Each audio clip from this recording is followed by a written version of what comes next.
So the first time I came to Japan just on vacation, I did a bunch of research. I watched so many videos on like what not to do in Japan, things like that. I knew that I had to get the sweep card at the airport to ride the train. I knew that if I didn't take my shoes off sometimes, I ran the risk of a sweet little old Japanese lady yelling at me profusely. I knew all that. And still, of course, there were things that when I got here, I messed up on. I wish I had known. There's still things after living here for 4 years that I was like, oh, that was embarrassing. It's good to know. I'll store that information away. So that's what I'm here to impart to you today, the information of having lived here for 4 years. 4 years, not 8 years, not yet. And 10 things I think for visiting Japan will really help you, and things I wish I had known. So with that being said, let's get started.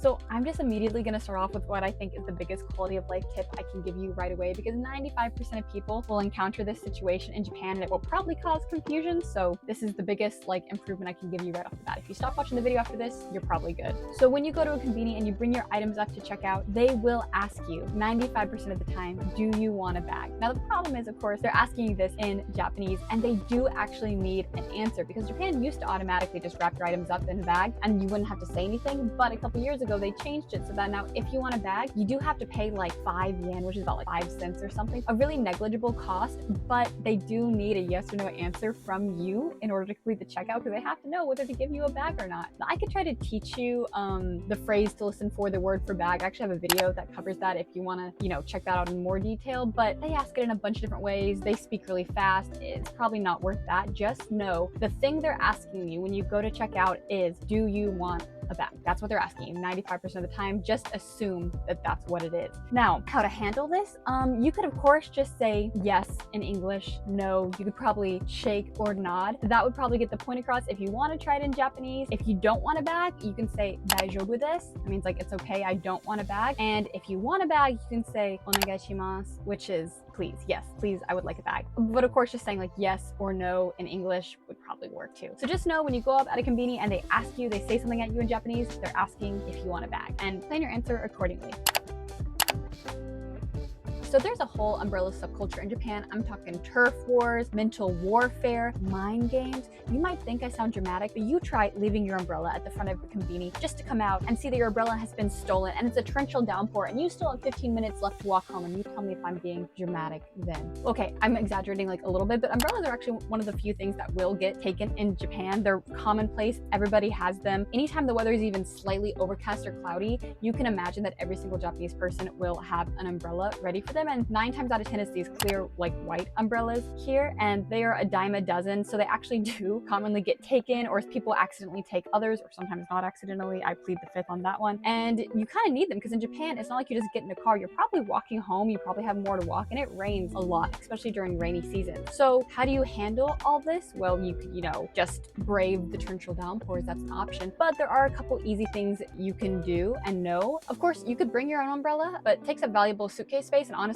you can just do what I do, which is a lot of times if I forget to take an umbrella out, I will stop at a Konbini, because every single Konbini sells these little white umbrellas. They're about like $5, 700 to 800 yen. You can easily buy one, take it with you. You can use it for the rest of the trip. You also, every single store, when it's raining, the stores will place out umbrella holders for you. Just as soon as you can go in the entrance, stick your umbrella in the holder, and then when you leave the store, hopefully it's still there, you can take it and use it. Additionally, a lot of restaurants, when you go in and you have the umbrella, they will have a little sleeve for you to put your umbrella into so that you don't drip rain everywhere. So make sure you do that. It's pretty rude if you don't and you're just dripping water everywhere. But yeah, know how to handle umbrellas and rains, because odds are it's going to rain while you're here. And if you didn't pack an umbrella, you definitely don't want to be caught, doing all the walking around you're going to be doing without one. So if you watched any kind of Japanese media, you probably have heard before that trash cans are notoriously difficult to find just out and about in the wild in Japan. And that's very true, but I have a super secret technique that I pretty much use to subvert this. And that is, don't look for trash cans, look for Konbinis. Konbinis, of course, dime a dozen everywhere, and they pretty much all have trash cans inside of them. Usually like right near the front is where they commonly are, or right under where the coffee machines are off to the side on the counter. So I don't ever even try to look for trash cans, because honestly, it's pretty completely useless. They're not anywhere. But if you just look for a Konbini, you can just run in real quick with your stuff and throw it away at the trash can right in the front. Keep in mind, they are usually labeled. You still recycle out in public in Japan, so you still have your plastics, things that can be combustible, non-combustible, pet bottles, which in Japan pet bottle just means like, you know, a water bottle or something like that. And yeah, so you still make sure you sort your trash before you throw it away in the Konbini, but Konbinis are your best bet to find a trash can. So just dart in, throw it away real quick. No one's gonna say anything. I think it's totally fine. I mean, technically, I think you're supposed to only use the Konbinis to throw away things you bought at the Konbini, but like, I don't know what you want from me. Like, I gotta throw my stuff away somewhere. So look for Konbinis, use them as your trusty, what's that saying? Your trusty trash can. Use Konbinis as your trusty trash can. Okay, so this one isn't so much a tip as a suggestion. Don't even know if I should include it, but it's something I really like to do, is I think a lot of people don't think about even being able to do when they come to visit Tokyo, but that is to have a picnic. You can have a picnic. Tokyo is home to two beautiful parks, Yoyogi and Shinjuku Gyoen, and I think a lot of people, when they just go to these parks, if they come at all, if they go to Yoyogi, they're just gonna go check out Meiji Jingu Shrine, they're just gonna quickly walk through, but the best way to experience a park is to actually relax and chill and spend some time there. So a picnic is a great way to kill a couple hours, a nice change of pace, and you can get everything you need for a picnic at the Konbinis. The Konbinis surrounding the parks in particular, they sell tarps, they sell cups full of ice, they sell a bunch of like items that you can just take and make your picnic of. You know, it's a great way to try a bunch of different Konbini food too. If you don't want to, you know, waste one of your dinners on just Konbini food, you can go and try a bunch of different things at a picnic. So you can grab some onigiri.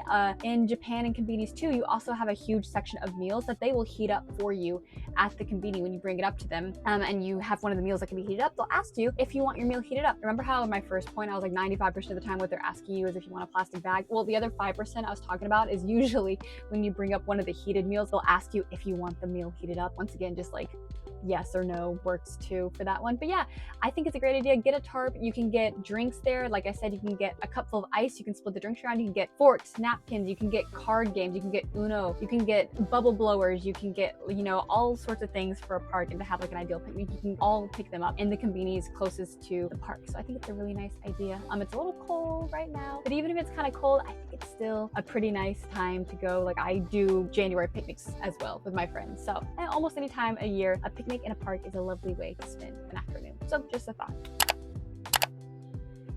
So this tip is really easy and simple. Of course, everyone knows Japan has a bunch of vending machines everywhere, and especially if you're coming now in the colder months where it is chilly, get some hot drinks from the vending machines. Most vending machines have both cold and hot drinks. Now, how do you tell? It's all in Japanese. Well, there's a super easy method. If you look under the item, like say it's a drink vending machine, if you look under the item, they'll have a lit up word, either in red or blue, and the red or blue really means hot or cold. Atatakai or tsumetai, which is hot and cold. So even though it's usually written in Japanese, just know that the blue always means the drink is cold and the red always means the drink is hot. So make sure you can stop by, get a hot drink from the vending machine if it is cold. I like just hot water, and a lot of vending machines you can just get heated water. Apparently in China they usually drink their water warm and heated, and I used to think that was the craziest thing ever, but honestly walking around the streets with a hot water, it just really it hits the perfect note of both warmth, and you don't feel bad because you're drinking more caffeine or sugar or something like that. So hot plain water is my recommendation. But then again, I'm not a huge tea person either, and I don't drink coffee past noon because, you know, it keeps me away. The point is, rambling, get a hot drink from the hot drink machine, or a cold drink. It's during the summer, obviously. That'd be kind of sucky too if you want a nice cold drink and you accidentally got a hot drink. So blue means cold, red means hot. Very simple. Oh my gosh, I didn't even have this point written down. This is a bonus tip, hint, point thing. You know how I was like, oh, it's obviously it's intuitive. The blue means cold and the red means hot. For taxis, it's the opposite. If you see a taxi, they will let you know if the taxi is empty or available, because in the bottom left-hand corner of the windshield, there'll be a little sign that's lit up either with red writing or green writing, and what would you think, right? Green means available and red means full. Actually, for taxis, it's the exact opposite. If it's red, that means the taxi is available and you can flag it down, and if it's green, that means the taxi is full. It's kind of counterintuitive in that regard, but that's just a pro little bonus tip there.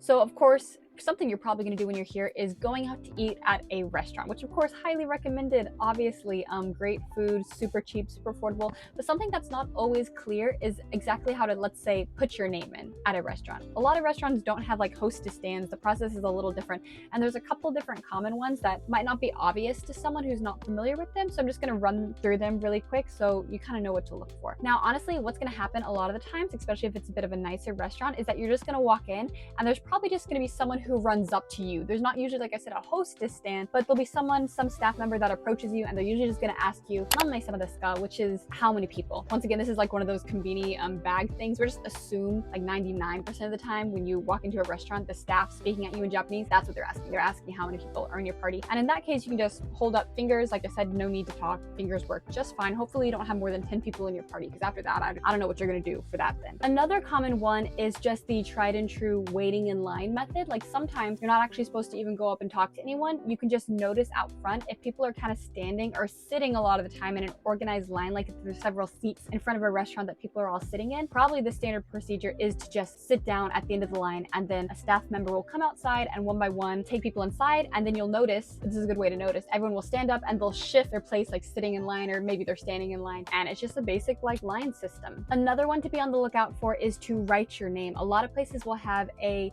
stand and a waiting list outside, and basically there's no formal line and you don't go in and tell someone, but literally the staff is just reading the names in order off the paper. So usually you'll write your name and the number of people in your party. Feel free to write your name just in English.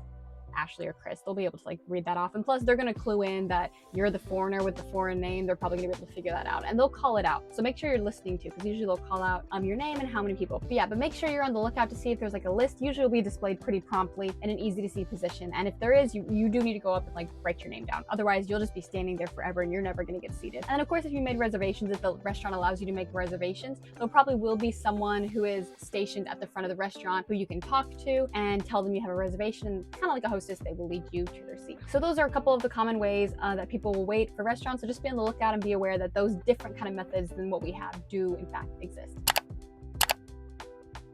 Okay, so this is kind of a follow point to the last one. I mentioned different ways you can wait at restaurants. There is actually kind of one more that's really common and really unique to Japan, and this one is almost exclusively used for, say, like noodle restaurants, so like ramen restaurants, udon restaurants, and they're usually the style of restaurant that is the small little bars and counters where you just sit people around the counter and you eat your ramen or noodles really quickly and kind of leave. That's what this one's aimed at, which, by the way, I highly recommend you do, because some of the best like ramen and udon places to get a real authentic experience is these little like hole-in-the-wall counter places, but they all use a system that I think might be a little overwhelming to foreigners, so I'm gonna talk about it now. So these restaurants use a ticketing machine system. Essentially, there'll be a kind of like a vending machine in the front of the restaurant, and they'll have a bunch of buttons on it, and the buttons will list the different menu items. So if it's a ramen place, it'll be like, oh, this is shoyu ramen, this is a miso ramen, and you put in your money into the vending machine, cash only, although these days sometimes they have other methods, but it's usually cash, and you press the button and a little ticket will come out of the bottom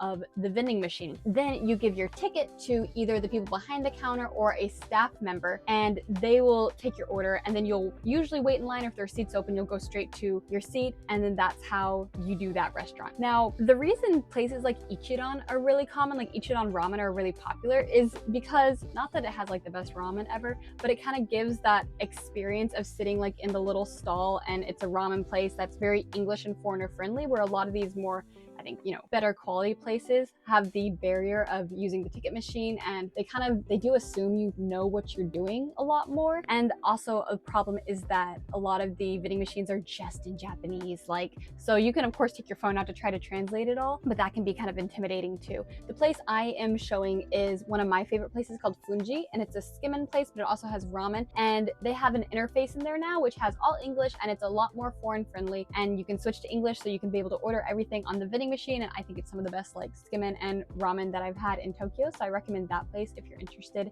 in that. Just be warned too, another barrier to these places is usually when you hand either the staff member or the person behind the counter your ticket, it's pretty common for there to be some follow-up questions. For example, do you want like a normal size of noodles or a large size? They're usually the same price, and they'll ask you if you want small or if you want regular or large. If you want regular, it's nami mori, and if you want large, it's omori. And then sometimes they ask, do you want thin noodles? Do you want hot noodles? Sometimes the restaurant has specific questions for the type of ramen or noodle that they're making, so that can be a little intimidating, but you know, you can fumble your way through that the best you can if you're brave enough and willing to try. But my advice is, a lot of places now, if they have an electronic touch interface instead of just like an old-fashioned only button pressing vending machine, then they'll probably have an English option you can switch to, which will make it a lot easier. But yeah, wait in line at the vending machine, get your ticket. Someone will ask you for their ticket. You don't need to go up and like move around or anything after that. Someone will come and ask you for their ticket, and then yeah, you just sit down where they show you and they'll give you your food. A little intimidating, very different process, but totally worth it if you want to try some really, really good ramen or skimin. Most of the places operate by the vending machine system. But hey, each run's great too. If you don't want the stress, if you just want to know, you know, that it's very foreigner friendly and they're used to dealing with foreigners, totally valid as well. Okay, so you are on your feet a lot when you're walking through Tokyo. Like it can be really tiring and really exhausting. And sometimes you just want to sit down and rest and stop and have a break. Or maybe you have a couple hours to kill before like a dinner reservation or a show and you're not sure what to do and you've already walked through 17 different shops selling Godzilla t-shirts, so you kind of want to break from that maybe. Well, a great idea, of course, there's always cafes, but I mean, you're probably on, let's be real, your 5th espresso after getting off the plane, so maybe you don't want another coffee. My suggestion instead is to look for family restaurants. Family restaurants are one of the greatest, most underrated things about Japan. They follow almost none of the normal rules of regular Japanese restaurants, which is like, you must order 1 meal per person. You cannot stay here after you finish eating, like, you know, typical Japanese restaurant courtesy things. They're instead designed for people to go in, relax, wait. People bring their laptops there. I used to go there and study after school there. You can stay there as long as you want. You can order as much or as little as you want. Every single one of them has a drink bar, which is you pay about 400 or so yen, 300 or 400 yen, which is about $2 to $3, and you can get unlimited drinks from the drink bar. This usually includes things like coffee, a bunch of different teas, any kind of juice or soda, Coke that you want. The one I went to even has like hot chocolate you can get as well, and it's unlimited, free refills. And they also have a huge menu of food items that, you know, if you just want a salad or a little pick-me-up, or maybe you just want some French fries, like most family restaurants have French fries, you can get. You can also get full meals there too if someone's really hungry. So if you have a big party and you're not sure what everyone wants to do, everyone can get as little or as much as they want. Or maybe you're with the kids and your husband's off somewhere and you just want to sit down and relax somewhere. Family restaurants, totally great, very casual, very relaxed. There's a bunch of different ones. My favorite one is Denny's, by the way. Denny's is nothing like the American Denny's. Don't be fooled. It's just called Denny's and has the same logo as Denny's and the same sign as Denny's, but it's way better than American Denny's. It's a great family restaurant.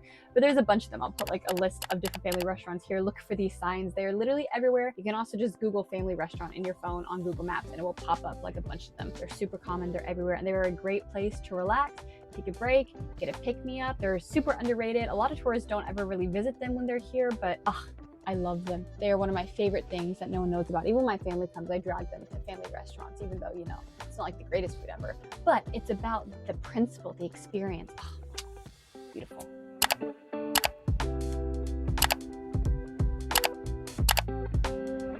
Okay, so Japan's train system is amazing and you will definitely be using it so much so that you will become pretty efficient at it on your own. However, I feel like it's almost inevitable at some time you will make a mistake. Like you might go to a different line, you might go through a different barrier gate. So how it works is essentially at the front of each line, there'll be barrier gates where you will scan your Suica card, or hopefully you downloaded the Suica app on your phone. That's definitely the best way to go about it. And you'll go into the line. Well, you know, sometimes let's say you tapped in the wrong place or you went into the wrong line. Well, what do you do now? You have to go through the barrier again. But if you try to exit through the barrier without riding on any train, the system will beep at you and the gates will not let you through. So what do you do then? Well, fortunately, if you look at most entrances, there will be a little booth and a glass window, and there'll be a Japanese person sitting behind the window. And that is for, you know, this exact kind of thing. When something goes wrong or you have a question or you just need to escape from the barriers again, you go through this window to talk to the person. Now, of course, they're usually Japanese, so it can be a little difficult to communicate. Of course, if you really want to, you can try to write on your phone, I went to the wrong train station, Google Translate that, show it to them. But honestly, I find that when this happens to me, and of course it still does happen to me more frequently than, you know, I'd be proud to admit, I barely even have to say anything before he essentially tells me to just, you know, he motions for the little, there's a little sensor